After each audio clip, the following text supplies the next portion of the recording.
আমি সঙ্গীতা। আমি আজকে আপনাদের একটা ম্যাজিক মশলা তৈরি করে দেখাবো, যেটা আমি আমার বাড়িতে তৈরি করে রাখি। আর এই মশলাটা খেলে আপনার গ্যাস, অম্বল, বদহজম এগুলো একদমই আর থাকবে না। এছাড়া ওজনও নিয়ন্ত্রণ করে, ওজন কমাতে সাহায্য করে, আর পেট পরিষ্কারও রাখে।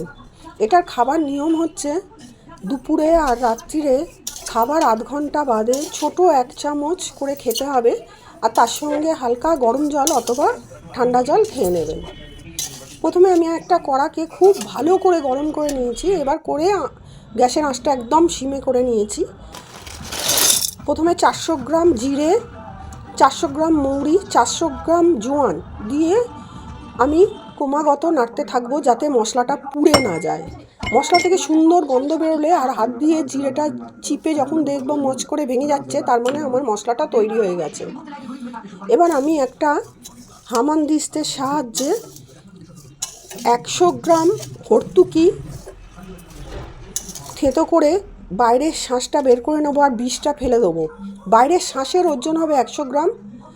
আমলকি শুকনো করেও নিতে পারেন, বা মশলার দোকানেও কিনতে পাওয়া যায়, 150 গ্রাম। আর গোটা মেথি 100 গ্রাম। এইগুলো আমি সরাসরি গরম করব না, এগুলো আমি সরাসরি মিক্সিতে গুঁড়িয়ে নিয়েছি।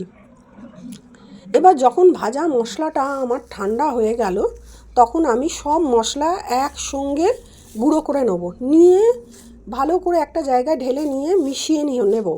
যখন এটা ঠান্ডা হয়ে যাবে, তখন আমি একটা এয়ারটাইট কন্টেনারে ভরে রেখে দিয়েছি। আপনারা অতি অবশ্যই করে দেখবেন, যদি ভালো হয় অতি অবশ্যই আমায় জানাবেন।